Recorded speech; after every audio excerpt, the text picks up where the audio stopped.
Dari kasusnya Ricis sama Rian ini tuh ya kita jadi bisa tahu kalau perceraian itu tuh bisa terjadi cuma perkara hal-hal kecil yang kita anggap sepele dan ternyata bisa boom besar dan akhirnya terjadilah perpisahan dan perceraian.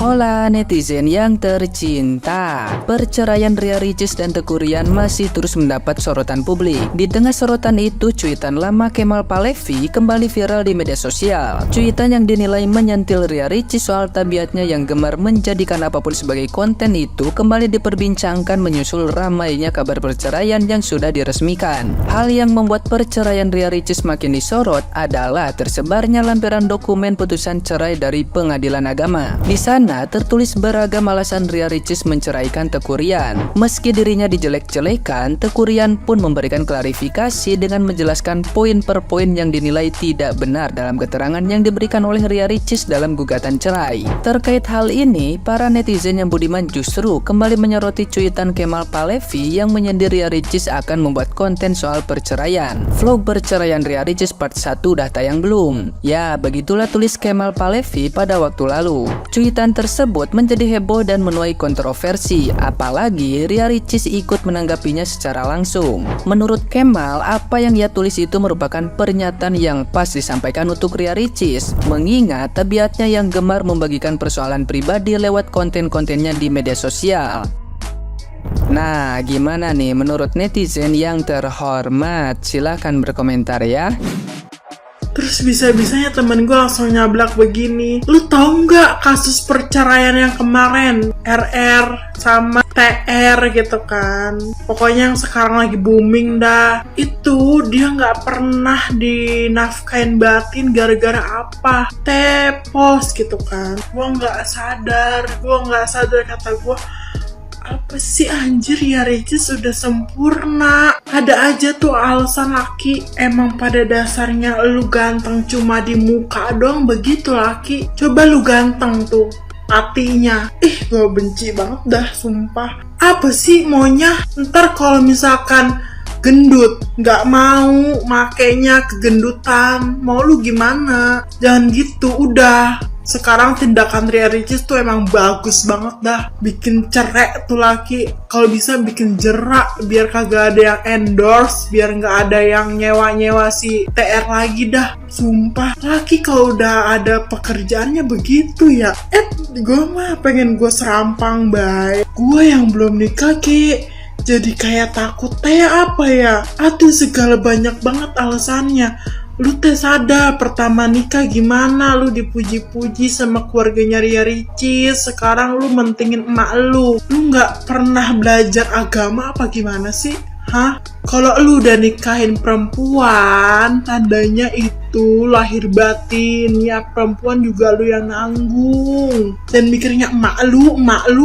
Gue tahu surga lu di emak lu. Tapi gimana juga lunya sama istri. Tapi ini emang fenomena yang sering terjadi ketika sebuah rumah tangga itu perempuannya juga kerja dan menghasilkan uang mungkin lebih banyak daripada suami. Pasti keluar omongan kalau perempuan ini keras kepala, gak bisa diatur, dominan, mau menang sendiri, apalah segala macam. Ya kayak mana, kami pun juga gak mau sebenarnya duit sendiri. Maksudku paham kan? Kayak kalau misalkan kami bisa ngasilin duit sendiri, terus kami bisa beli apapun yang kami mau pakai duit kami sendiri, kok jangan banyak tingkah. Cukup jadi laki-laki baik. Kau hasilkan duit untuk ngasih kami itu nafkah lahir batin yang cukup, yang kau mampu. Karena kalau misalkan sampai kau kasih nafkah lahir batin juga nggak bisa, apalagi gunamu jadi laki. Baguslah perempuan bisa nyari uang, bisa beli rumah, bisa beli mobil. Nggak merepotkan kau kalau nunggu kau yang belikan rumah, belikan mobil mau kapan? Kelamaan. Jujur li sebenarnya tuh gue nggak pengen ngebahas Ria Ricis sama Teuku Ryan karena sedikit banyaknya gue kenal sama mereka berdua gitu kan. Ya mereka teman gue lah gitu. Tapi ntar dulu deh, gue ngaku-ngaku temenan sama mereka ngaku nggak temenan sama gue. Ricis, Ryan, lu berdua masih ngaku kan kalau gue temen lu. Gue pernah main lo ke rumah lu, gue pernah gendong Moana lo.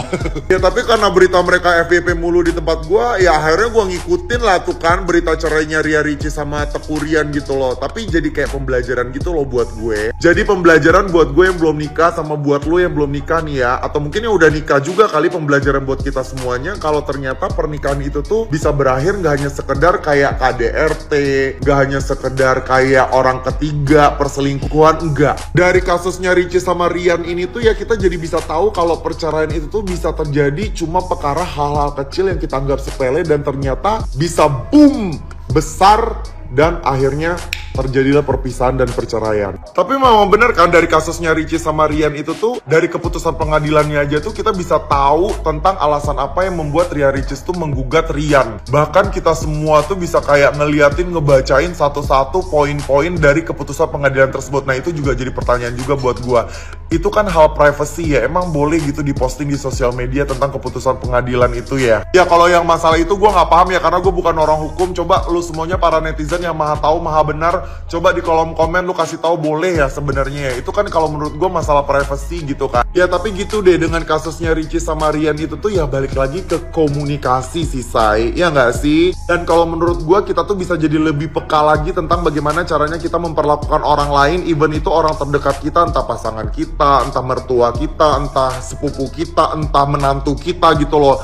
Jadi kita harus lebih peka lagi bagaimana cara memperlakukan di saat-saat dan momen-momen yang pas gitu loh. Ya kalau gue ya apapun kasus yang terjadi di Indonesia ini tuh jadikan aja pembelajaran buat kita aja deh say, biar kita jadi lebih baik ya nggak sih? Setuju, setuju, setuju. Jadi setelah aku lihat alasan kenapa Ria Ricis dan Tengku Rian itu bercerai, aku jadi mengerti bahwa sebenarnya masalah mereka tuh nggak berat-berat banget. Ditambah lagi dengan video klarifikasinya Rian. Ya, ini tuh cuma masalah komunikasi, bukan masalah yang perselingkuhan atau KDRT atau dan lain sebagainya lah. Sebenarnya masih biasa-biasa aja gitu. Cuman menurut aku kedua belah pihak ini cuman tipikal orangnya tuh nggak pintar gitu komunikasi dengan baik gitu. Di dalam pernikahan itu ya aku kasih tahu nih buat kalian yang mau nikah, nggak ada tuh pernikahan tuh yang sempurna 100% dan nggak ada tuh pernikahannya tuh yang cuman mau ngertiin satu orang aja. Jadi pernikahan itu tuh antara dua orang, antara aku dan kamu, kemudian menjadi kita gitu. Jadi kalau misalkan ada perselisihan atau hal-hal sepele yang perlu dibahas ya dibahas aja, selesaikan gitu loh, jangan ditumpuk-tumpuk. Akhirnya apa? Akhirnya merasa nggak dipeduliin, merasa nggak disayang, merasa lain sebagainya lah. Jadi ya buat kalian nih yang mau nikah, sekali lagi aku kasih tahu ke kalian, jangan tinggikan ekspektasi kalian terhadap pasangan kalian ya. Intinya kamu nggak akan bisa berharap orang tuh ngertiin kamu, tapi harusnya kamu tuh harus belajar juga mengerti pasanganmu gitu. Jangan cuma minta dimengerti aja gitu. Terus nih ya, kalaupun ada masalah misalkan antara menantu dan mertua, tugasnya suami itu apa sih? Tugasnya itu adalah menjadi penengah. Jadi kita juga sebagai istri jangan memberikan pilihan ke suami milik kita atau ibunya, karena itu bukan hal yang bijak menurutku ya. Terus satu hal lagi, mau kalian pacaran 10 tahun kayak berapa tahun kayak, terus kemudian kalian menikah sama cowok pilihan kalian itu, terus kalian merasa dia berubah gitu, sebenarnya itu bukan karena dia berubah ya, karena memang dia aslinya dia ya memang ketika sudah menikah gitu, sifat aslinya gitu, ketahuannya tuh pada saat sudah menikah. Jadi bukan karena dia berubah ya, memang namanya masih pacaran ya kan, belum serumah dan belum di tempat tidur yang sama gitu, istilahnya masih di rumah masing-masing, di rumah orang tua masing-masing. Jadi yang nggak mungkin gitu dia menunjukkan aslinya dia gimana sama kita, orang kita belum serumah ya kan. Karena gini ya, suami itu ya atau pasangan itu pun nggak akan menunjukkan dirinya yang asli tuh di rumah orang tuanya. Justru ketika sudah keluar dari rumah orang tuanya dan dia menikah, ya itulah dia yang sebenarnya gitu loh ya. Jadi mau segimanapun dibilang kurang pengertian apa segala macam, sebenarnya tuh bukan karena kurang pengertian atau apapun, karena memang komunikasinya yang buruk. Jadi ketika ada masalah, misalkan masalah sepele pun dianggap besar karena apa, tidak mampu berkomunikasi gitu ya. Jadi buat kalian jangan takut nikah ya, semua itu ada solusinya, semua masalah tuh ada solusinya, tinggal kitanya mau nyelesain atau cuman gedein ego doang. Oke? ya utamakan ngobrol, karena menikah itu adalah ibadah ngobrol yang panjang, aku bilang, karena sepanjang menikah itu cuma isinya tuh ngobrol, temen cerita gitu, oke?